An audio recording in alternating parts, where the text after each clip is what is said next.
Thank you, sir. While I appreciate the efforts by NEA over the years, there are obviously no visible improvements in the estate that we can see with every monitoring. Items continue to be thrown out the windows like cigarette butts, and it's frequently happening still. Many of the members have raised this in this house and for many years. So I'd like to ask SMS, is this a case where the deterrence effect is not working? The litter bug thinks that they can get away with it. So if that's the case, then is surveillance and enforcement working to achieve that or not? Secondly, I'd like to ask whether is NEA seeing this littering problem as a steady state problem, or are NEAs committed to improving the situation, to move the needle, and harnessing technologies and the community effort to reduce high-rise littering? Again, let me thank the members for his questions and, in fact, comments. First, with regards to the question about the deterrent effect of our enforcement, let me say that due to the nature of the offence, High-Rise Littering Act, as well as the fact that our estates especially are very heavily built up, very dense, I think you would appreciate that it is not easy to identify and apprehend high-rise litter bugs. Despite this, high-rise littering offence is a very serious offence. It affects our public health and, in fact, safety too.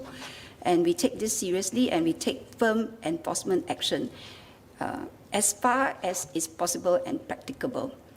So over the years, we have stepped up our enforcement and surveillance capabilities. In fact, we leverage on technology and data analytics in order to apprehend high-rise litter bugs.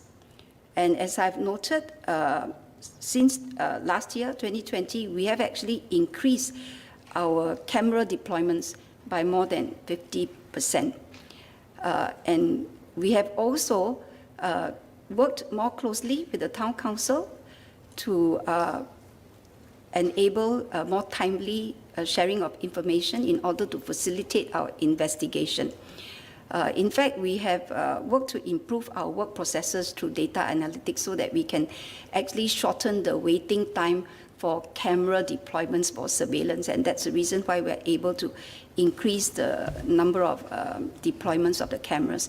We have also worked to streamline our investigation procedures to shorten the investigating period as far as possible.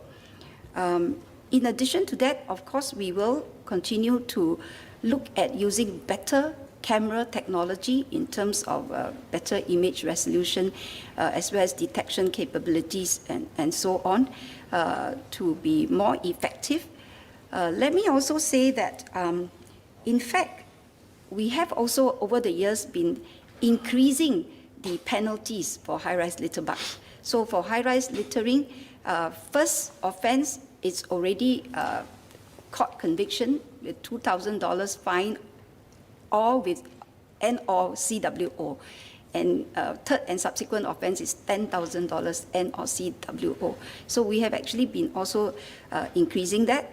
What we are doing now is also to deter future high-rise litter bugs. For instance, when we have a camera capture of a high-rise littering act, we are working with the town councils to put up standees in that affected block to inform residents that high-rise littering offences has been committed and it has been captured by camera deployments.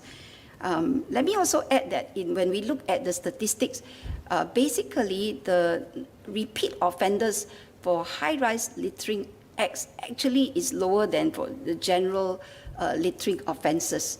So although the number of offences per offender may be higher for high-rise littering because the camera will capture multiple acts of the high-rise littering, but repeat offenders, actually the percentage is lower. So it does shows that what we are doing does have a deterrent effect. if we are able to identify and apprehend them. So steady state, no, as I've said earlier, I think at the end of the day, even as we step up enforcement and we continue to actively monitor and try and apprehend, with technology and so on, ultimately what is important is we need the community, we need Singaporeans to cooperate. We need Singaporeans to cultivate social graciousness, good habits and collective responsibility, and not to litter in order to be able to keep Singapore clean and green.